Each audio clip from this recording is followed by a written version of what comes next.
Hello guys, maupay nga kaurutuhon hayong nga tanan. Magandang patanghali sa inyong lahat. Ito na naman tayo sa ating planeta guys. Sa Ka-Wonders Planet. Okay?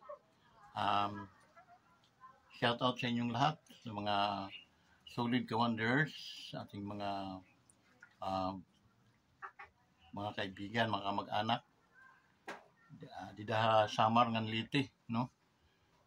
Kumusta ka mo dida? Tanan. Mupay nga udto. Udto pala. Okay. So, mga Ka-Wonders, saludo ako sa inyong patuloy na suporta. Okay? Paki-likes lang at saka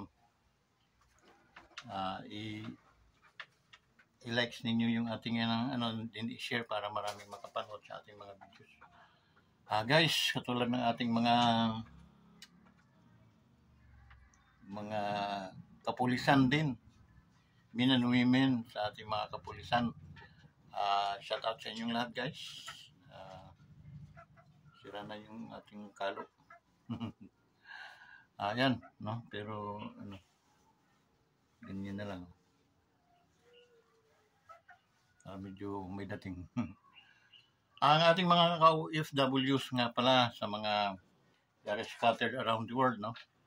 Ingat kayo guys, ingat kayo palagi ating mga bayani. And then, sad to say na maraming mga OFW natin na nagsasuffer din. Okay? Instead na sila yung nasa labas, sila yung nagtatrabaho, hindi earn dollars, pero sila mga mahirap din ang pamilya nila dito sa atin, no? Hindi, lalo na pag hindi marunong mag-budget yung pamilyang pinadadalhan, kaya medyo talaga may kaka-problema, kaunting problema. Okay? Yung pa man, sanayan lang yan pag dumating naman ang panahon na medyo sanay na. Okay? So, mamamanage na ng maayos yung budget, no? So, guys, wag mawawala ng pag-asa kasi habang buhay tayo, mayroon palaging pag-asa. Today is October 1st, okay, of 2024. So, ganun kabilis yung takbo ng panahon. Okay? Kaya, kabahan na kayo, lalo na yung mga terminus. Okay? Yung mga 6 years terms, 3 years terms, kabahan na kayo. Okay? Pero kung kayo gumawa ng mabuti, aani din naman kayo ng mabuti. Pero kung gumawa kayo doon sa inyong terminus ng masama, ay aanihin ninyo ay masama. Kaya, karma. So, yun. Bad karma yun. Tiyak. So, hindi natin sila mapipigilan guys because alam nyo, pag kinikilingan mo at hindi mo alam yung kung gaano kung ang pera ba ay may kapangyarihan sa inyo, okay? Or wala. Kasi kung ang pera walang kapangyarihan sa inyo, hindi ka mamamahala eh. Kumbaga, mo yung lahat ng mga bagay na natin, kailangan natin ng pera. Alam niyo ba guys na ang pera is a good servant. Okay? Ang pera, pwede mo siyang gamitin sa masama, pwede mo rin siyang gamitin sa mabuti. Okay? Susundin ka niya. Okay? Gastusin mo man niya para doon ka sa kasamahan, susundin ka rin noon. Gastusin mo man para sa ikabubuti, ikaunlad ng ating kinararaming Pilipino, ay susundin ka rin noon. Alam mo guys, ang pinakamasaklap lang na nangyayari, to be honest, no, in my own observation, okay, since bata ko hanggang ngayon, no, repress pa sa mind ko yung mga kapanahonan noon, mababa pa ang bilihin, Pero it's not easy naman to get money, no? To find money. Okay? Kasi naalala ko noon mamaos na ako sa kakanta, gigitara. Okay? 500, malaki na yung guys. Okay? 500 pesos. So, magdamaga na yun. So, yun. Di ba, ngayon, saglit na lang yung 500 na yun. But I mean, hindi na natili ang panahon. Ika nga. So, walang permanent na mga bagay-bagay dito sa ating mundong ibabaw. Under the sun, there is always changes. Okay? May pagbabago. Okay? Yung dati mong kaaway, ngayon kaibigan mo na. Okay? Dati kayong nagmumurahan, ngayon magkasama na kayo. Magkamingil na kayo, magbabarkada na kayo, di ba? Di nyo ba na and that is, yun ang danger sa tao. And then, nakikita ko yan dito sa karamihan, dito sa atin, sa mga Pilipino. Okay? Parang hindi maganda, di ba? Parang nakakahiya, ika nga. Sa diretsuhang pananalita. Kasi, magkaaway tayo noon, tapos ngayon, magkaibigan na. Bakit? Dahil sa pera. Pera ang pinag-ugatan yun. Kaaway tayo noon dahil sa pera. Ngayon, magkaibigan na tayo dahil din sa pera. Okay? Ganong ka-simpleng arithmetic ang mga nangyayari ngayon sa ating lipunan. Okay? Na, kumbaga ikaw ang may-ari, ay parang gugustuhin mo pang ilunod na lang talaga itong lipunan mong ito sa kawalan. Bakit?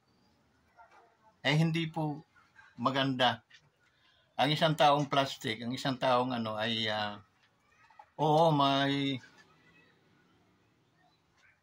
may advantageous po yung magkakaibigan tayo. Okay? Pero ibang yan ibang ibang usapan. Okay? Ngayon, dahil sa pera, take note, lalo na yung mga senador at saka yung mga nanunungkulan sa ating government, no? Na nagiging pikit mata na lang sila at takip tinga sa mga pinaggagawa nila. Sa totoo lang guys, to be honest, and then to real talk tayo, no? Walang-wala naman din kayong inyong mga pangalan sa mga apelyido. Walang-wala din kayo. Okay? Ngunit pinagkatataka ng mga ordinaryong Pilipino at mga wise na Pilipino katulad namin, bakit ngayon nagkaroon na kayo? Okay? Wala kayong mga hanap buhay, wala kayong mga negosyo, maliban lang kayo ay nasa gobyerno. Okay? Magkari-arihan kayo ng mga ganyan. Sa inyo, kinuha yon. Ngayon dito, hindi rin ako naniniwala na ang ating batas ay sapat na sapat upang tukuyin ang mga yan at parusahan. Okay? Dahil hanggang ngayon, sa dami pang mga ganyan, mga politiko, mga magnanakaw na nasa gobyerno, hanggang ngayon mga buhay pa. Ay kung pinapatay yan, at yan ay sinisilya electric ang mga yan, wala nang lahi ng mga ganyan. At ang bansang Pilipinas ay tiyak, magiging number 1 sa buong Asia. Wala na tayong paninindigan. Wala na rin tayong isang salita. Okay? Mayroon tayong pinuno. Magmumura daw pag siya daw ang naging presidente, 20 pesos na lang daw yung kilo ng bigas. Puta.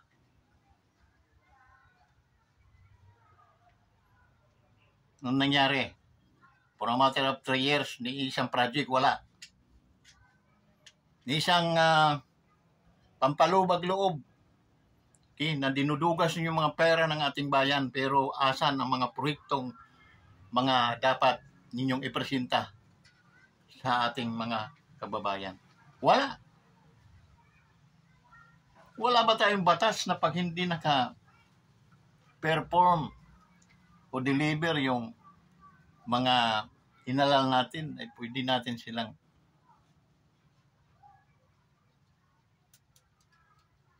una, tanggalan natin ng dila. Ganyan na lang, di ba? Kaya maano ng mga tao, kurap yun eh. Kaya tinanggalan ng dila. Ganyan ang batas sa Pilipinas. Pag kurap ka, unang parusa sa'yo, dila tanggal. Ganun? Oo. Kasunod dun, mga kamay, tanggal. Pag hindi pa rin tumigil, paa, tanggal. Pag hindi pa rin tumigil, tinatarakan na ng ang ulo. Pako na 16. Ay di tumino ang bansang Pilipinas. Balik tayo doon sa tinitingala tayo. Tingnan nyo ngayon ang mga nangyayari. Lalo na dyan sa Congress na pinamumunuan nitong tawag nito ni Tambaluslos Romualdez. Yak! Wee! Sabi nga. Wee! 5,000 ka! Yung mga nasa dahil mga disinting mga bastos ang nakasimangot. Kasi it's big insult to the Filipino people, that they are given yung mga ganyan, bigyan mo ng 5,000. Saan mo naman kukunin yun? Galing sa yan. Wala naman tayong batas na mamigay tayo ng ganyan amount. And then yung mukha mo nakabalandra sa gitna ng stage. Diyos ko. Di ba nahihiya itong mga tao? Wala na ba talagang kahiyaan itong mga hayop na to? Okay.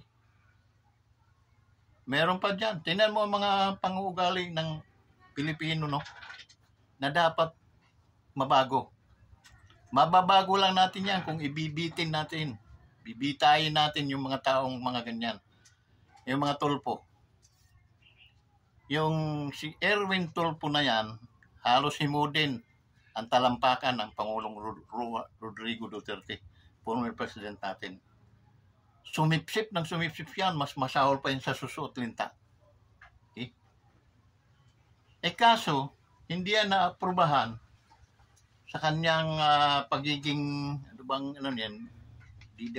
DSWD, dahil ata sa citizenship niyan.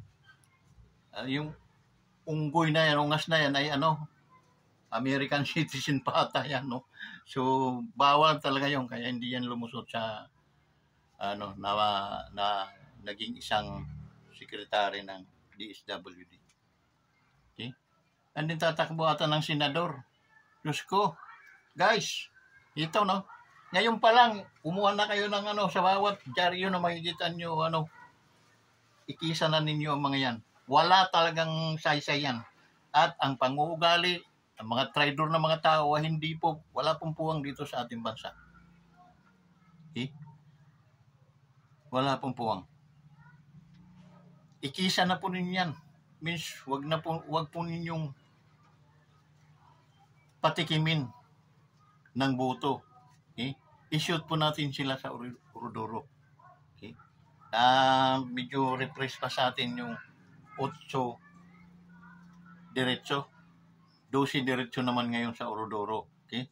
Lahat ng mga dadalhin ng bangag na leader natin ay ikisa na po ninyo yan. Okay? Kisan. Ang bubuto lang yan yung mga vlogger na mga binayaran, yung mga bayad na mga vlogger na mga siraulo. Okay? Isa din yan. Pag natapos na yung termino ni Marcos, ilista ang mga yan. Ilista. At bungian natin yan sa kulungan isa-isa. Dali lang mahuli ang mga yan. Naman mga pera yan na magtartago. Okay? si Pastor Tibuloy nga na may chance, may pagkakataon siyang hindi talaga mahuhuli yun. See? Daming pera. Yung mga yan, ang akala nila hindi sila kayang anuhin pagdating ng panahon. Okay? 3 taon na lang, boy. Kaya ako pa sa inyo, iiral niyo yung tama at talikuran niyo yung mali. Okay? Hindi pa naman huli ang lahat. Talikuran na niyo. Kumbaga, isa kayong mga di sandatang mga tao na kayo ay doon sa isang lugar na hindi nyo alam kung bakit kayo nandoon at ano ba ang sa inyo. Ang naalala lang ninyo, kayo ay sinisudduhan. So, pero nag-aagaw yung konsensya ninyo, bakit tayo dito? Parang pinaparusahan natin, sinasaktan natin mga katauhan dito. Tayo na tumas na ang ating mga kamay, surrender na natin mga armas, bumaba na tayo. Diba? Bakit? Yung conscience ng tao, hindi lang manaig-naig ang konsensya ng tao dahil sa lagitik ng pera. Kinang ng ginto. Yun ang mga yun. Pero kung tutusin, mga buhay na mga yan Nakakain ng 3 bisis na kapag merienda, nakakapag-aral na. May mga sarili-sarili ng mga bahay. Wala na silang dapat anuhin pa yung hahanapin. Be content what you have. Okay? Hindi yung diskontento ka palagi, para kang gutom na wala kang kabusugan, ika nga. Kaya that's the reason why nagnanakaw lang kayo ng milyon, sa susunod bilyon na. Bakit? Discontent ang mga taong yan, na dapat talaga hindi nabuhayin, dapat talaga yan sinisila elektrika, pinaparusahan, para at least mabago yung essence ng mga Pilipino. Nakakahiya po tayo, guys. Pinakamahirap tayong bansa sa Asia. Okay? Imbis na umaangat na tayo during Pangulong Rodrigo, umaangat ng Pilipinas. Lahat ng mga bansa dito sa Asia na napasyalan namin, they believe that Duterte is a great leader. Dahil nadama ko yun. Ako mismo naka-experience. Pumunta kami sa Indonesia. Sabi doon sa kanilang immigrant, parang ganun, port, may mga hinihingi na doon ng hinihingi yung mga passport. Doon, nakita ko na kung gaano nila respetado yung Pangulo.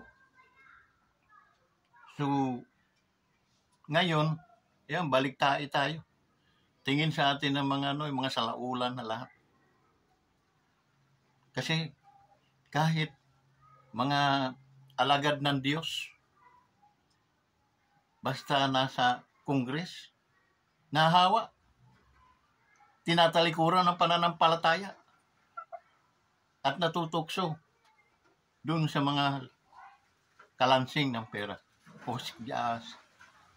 sinag ng ginto. Brad, sabi ng Biblia, what a profit a man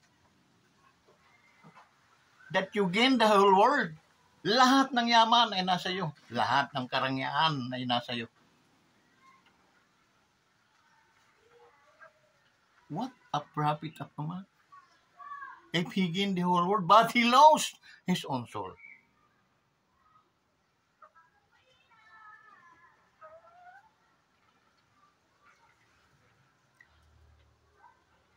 Kung mayroong mang biyaya at ikaw ay nakakabili ng marangyang kahit hindi marangya, basta mayroon kang sasakyan, mayroon kang bahay, masaya, wala kang karamdaman, yun ang pinaka-greatest na life experience na biyaya ng Diyos, galing sa Diyos para sa iyo. Okay? Bakit? Hindi po tayo mga taga rito Hindi nga tayo mga taga rito, we are strangers. Ninanakawan naman ninyo yung ating gobyerno. Yung ating pondo ng gobyerno, pinagpawisan ng mga mahihirap na mga kababayan natin, dudugasin, gagastusin lang yun ng walang paundangan. And then magpo-post kayo sa inyong mga FB, ayan, mga relo, mga sasakyan, mga alahas. Built pa lang ni Brother Bishop almost 30, kulang-kulang 40,000. Built pa lang yun. Okay? Walang problema yon, Brad, kung yung perang pinagwawaldas mo o pinagbibili mo dyan ay pera mo. Pera ng ninuno ninyo, dahil kayo mayroong yaman, aanhin ko naman itong pera, ibibili ko na ito ng mga pera nyo, ipira po ng taong bayan nyo. Hindi na kayo na guys, mas malala kayo sa mga kriminal na mga tao. Mas ahid kayo dun sa mga kriminal na mga tao. Kasi sila may takot yun, gumagawa lang yun sa kakawalan. Kayo, mayroon na kayong sweldo. Ang sweldo niyo siguro, sabihin natin mga 200,000.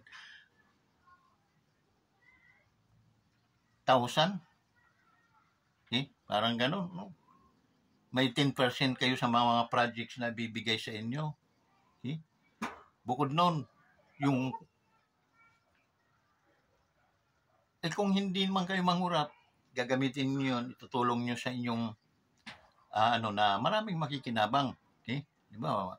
Nakita niyo yung kalsada papunta sa kabukiran, mga nagkatumba-tumba yung mga motor sa lalalim ng lubak. Pwede mong doon, ito. Gamitin natin itong perang ito kasi hindi naman sa atin to. Para maganda yung daan, papunta doon sa nakatulong ka bilang ikaw ang representative nila. Pero hindi. Instead na itulong mo, kinukurap mo. Kurap ninyo. Marami kayo, guys. Kasi wala pong mga siraulong, mga hapulo, mga patay gutom na bibili ng mga ganyan sa sarili niyong pera. Wala. Saan tayo magpang-abot? Maliban kung ikaw ay kahit nga yung mga may-ari ng yung mga milyonaryo natin dito, hindi sila si Pacquiao. Okay lang yan dahil nakikipagbasagan ng mukha yun no? Premium niya yun. Waldasin man ang asawa niyo, mamili siya ng mga bagay-bagay na mamahaling bagay, sa kanila yun. Hindi naman tayo ang nasuntok ng mukha Hindi naman tayo yung nagkabangas-bangas sa mukha para kumita. Pero yung ibang usapan yun, pag mangangarap naman siya ng iba pa, bukod nun sa sport, mangangarap siya ng iba, ay ibang usapan yun. Dahil sa Senado, kailangan marunong ka para at least alam mo kung paano gumawa ng batas. So at least matalino ka, may aral ka, pwede yun. Lalo na ang presidente. Kaya huwag kayong mangahas naman presidente na wala kayong mga pinag-aralan. Nakakahiya, lalo kayong mga nakakahiya.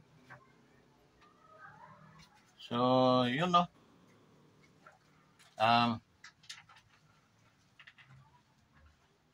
yun, nawala na tayo dito kay Tulfo, Yan si Erwin Tulfo. Ngayon, kinakalaban niya si Vice President yun. Tulad nitong si Akop, ganon din itong si Akop. Sobrang yabang. Ang kala mo, bata, matanda ka na, Akop. Akakala mo, mga years, 4 to 5 years from now, baka na may uga ka na sa iba na ang ating mga nakakain ngayon. Hindi katulad noon sa panahonan na mga nakakain kamuti, mga pampalakas ng katawan.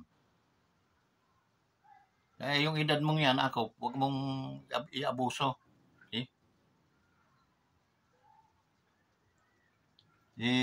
kuntim-kuntim kayo. Okay?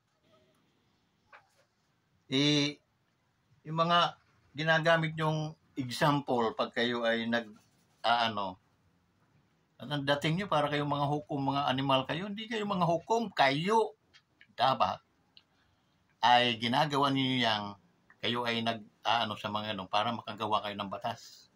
Simple. Hindi kayo hukom na pag umasta kayo para kayong mga hukom. Sa dami na ng mga inihil niyo mga ganyan, anong batas ang nagawa ninyo?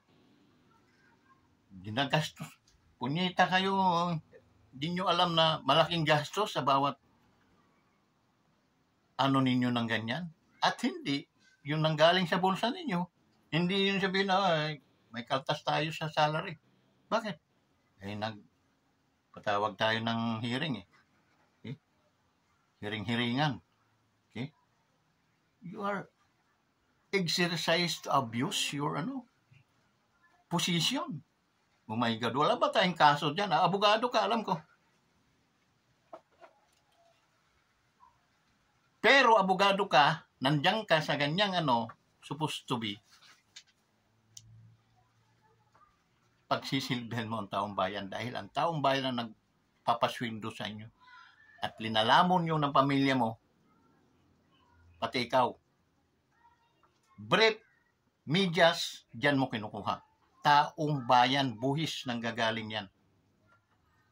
Tapos pag makaasta kang diputa. Para kayo mga ito si Dan Fernandez din. No? Nahawa na itong hayop na to.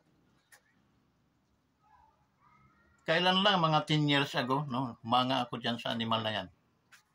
Pero ngayon, nakita kung gaano ka bubu pala itong animal na to. Nag-mayor daw siya. Alam niya yung meron din siyang tinatanggap na quarterly ata yun ni 7 million. Yung kanyang pansa, yung katulad yung tinanggal nila kay Vice President.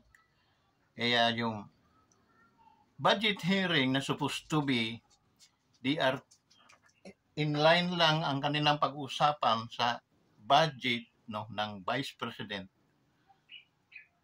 2022 ang hinahalukay ng mga animal na to para at least magkaroon ng problema at kung tingin nila kay Vice President anga-anga. Alam nyo, magbigay kami ng aming mga kulangot sa Vice President. Kaya ng Vice President yun? Because she has a mind, a brilliant mind. Not like sa inyo.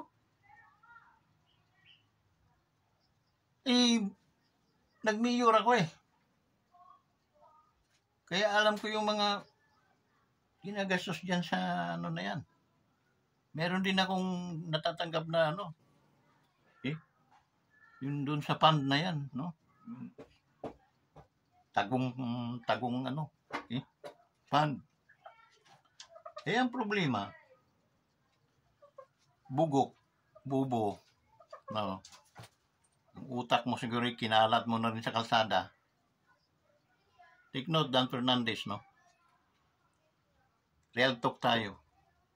Mayor lang yung gago. Yung kinakausap mo, yung binabatuhan mo ng ganyang Vice President, pangalawa yan sa pinakamataas na position sa ating bansa. Tuldok ka lang. Yung iniikutan mo kung saan ka lang na bayan, doon lang. Mayor ka lang doon sa bayan na yan.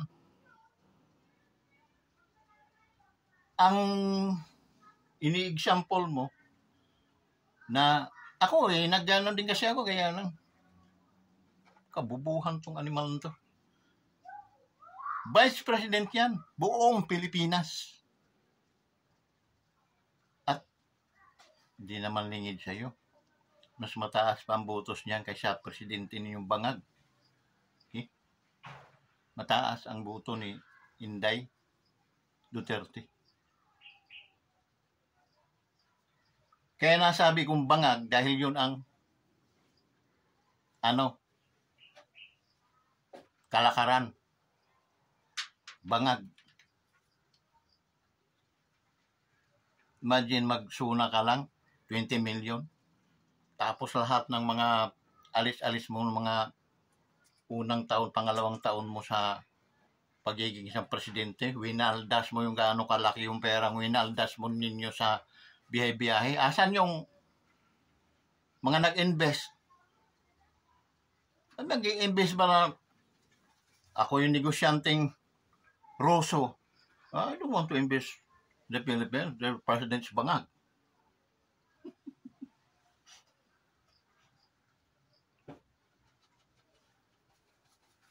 Lahat ng mga nandoon sa gobyerno ngayon, puro mga ikis. Kaya ikis din ang mga utak. No? Saksakan sa mga kasinungalingan. Unang-unang tingnan mo tinatago ninyo yung issue nung drugs na dinala nyo sa checkpoint. Nawala na. Asa na yon? Karapatan namin. Malaman yon. What happened? Anong nangyari doon? Abalos. Dahil ikaw yung pumapapil doon.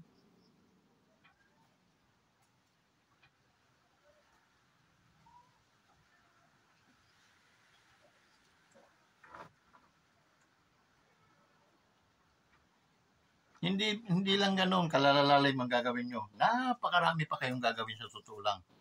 Pero huwag nyong galitin masyado dahil kahit kayo nandiyan dyan, mas marami ang Pilipino. We are now 130 million Filipinos. Sama yung mga bata. Tanggalin natin yung 30%, mayroong 70%. Nasa tayo? Mga 90 million. O 900 million. O 90 million Filipinos. Na kayang pumalo sa inyong mga ulo kung babalsobasin ninyo talaga ng gusto. Pamimigay nyo ang pera, akala nyo natutuwa yung mga tao? Hindi.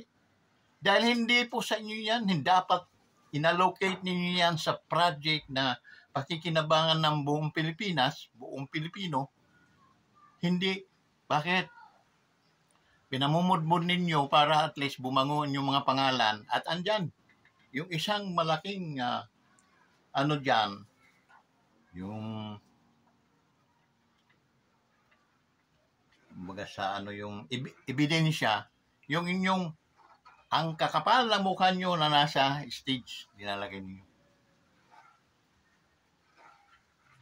Wala po kayo sa kalingkingan ng pamumuno ng mga Duterte noon.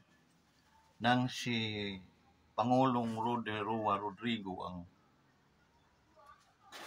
ang presidente, lumabas man siya sa kinakatagpo niya ang mga OFW natin. Kita yung intensity ng pagtanggap. Ngayon, tingnan mo, tinutusok pa mata ni Tambaluslos. Kaya hindi na yan magpupunta doon para sa mga, kasi alam niya babastusin lang sila. Yes. Babastusin lang ang mga yun. Kasi kabastos-bastos naman. Okay? Kabastos-bastos. Kaya ikaw, sino ito? Erwin Tuplok. Okay? Erwin Tuplok. Nangangarap ka maging senador? No way. Ikis ka sa amin. Ikis ka.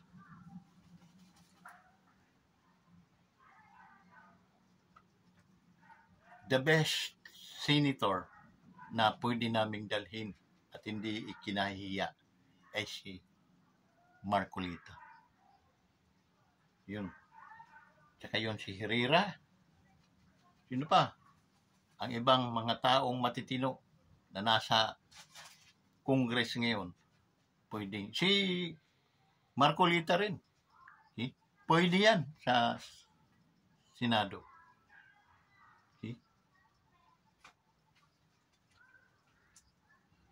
Pero itong mga ito, yan mga tulpo,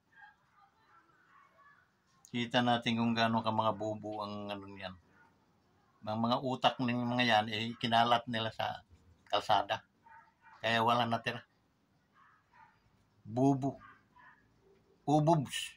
Tawagin. Bulakbol siguro itong mga nag-aaral nung kapanahonan nila. And then, traitor pa. Ang hindi maganda sa inyo. Pagiging traitor nyo. Kasi nung araw, mga sip-sip kayo sa Pangulong Duterte. Okay.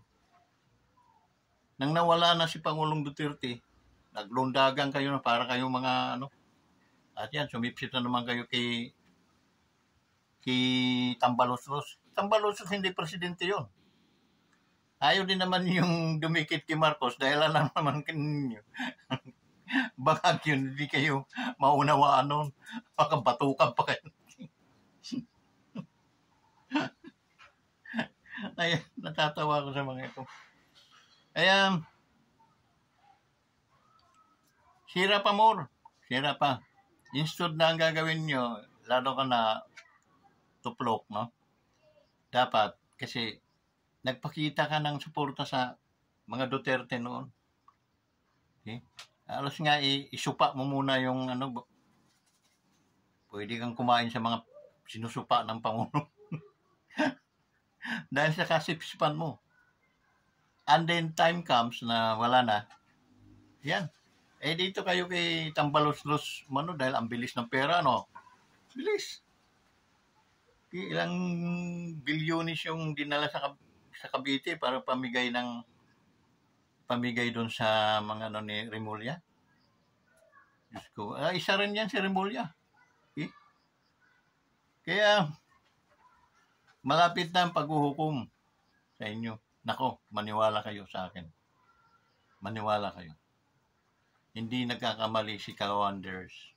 Pag sinabi ni Kawanders na malapit na ang paghuhukom at yung bad karma, ang karma, idarating na sa inyong mga buhay. Yun. Imagine mo, Pastor Kibuloy, si Bunganga di Horse nga, sino yung bakla ng kabayo, sinabi niyang, ano kay Buloy? Bakit? Sabi mo, patitigilin mo ang traffic na EDSA. Ano gusto mo? Sara natin yung sara natin yung istasyon mo. Oh, sara.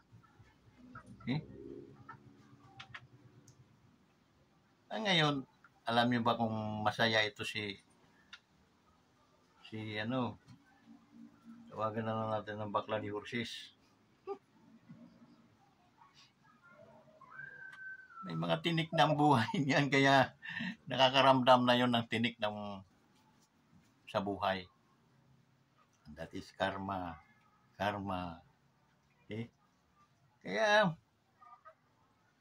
lalo na kayo, wala naman kayong inambag na kabutihan sa ating bansa. Totoo lang. At pinakamano sa inyo, puro pagnanakaw lang nyo sa kaban ng bayan. Mayroon ding hangganan yun. Okay? Gustuhin mo mang mamatay, hindi ka mamamatay, kaya mag-suffer ka talaga. And then magpapangita tayo, maririnig namin sa balita, si Atras Abante, ano na pala, ang tuhod ay mayroon ng, dahil gumagapang na lang, nagtangkang tumalon sa sumabit ang damit, himalang na buhay.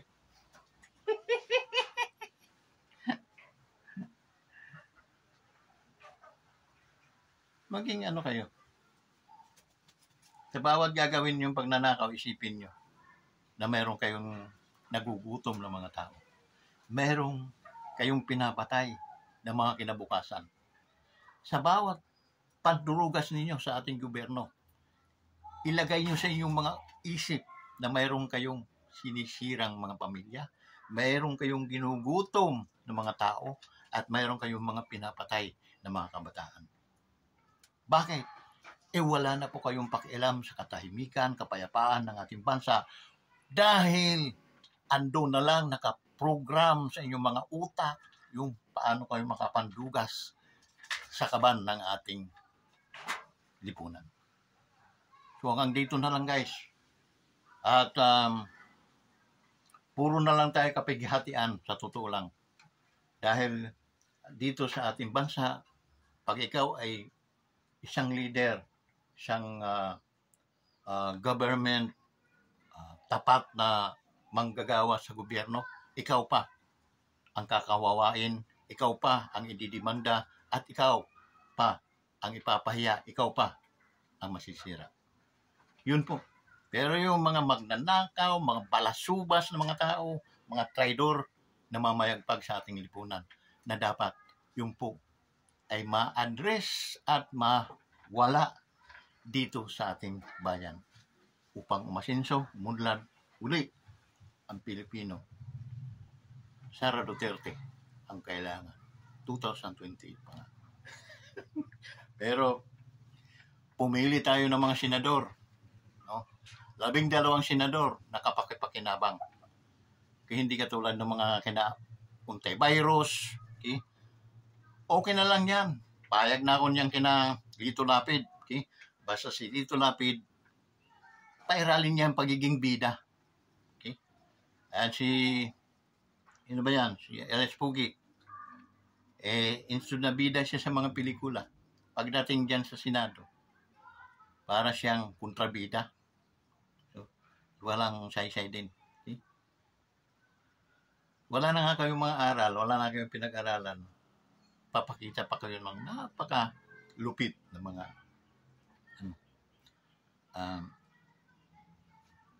naghabang si Tambalos-los ay Uy!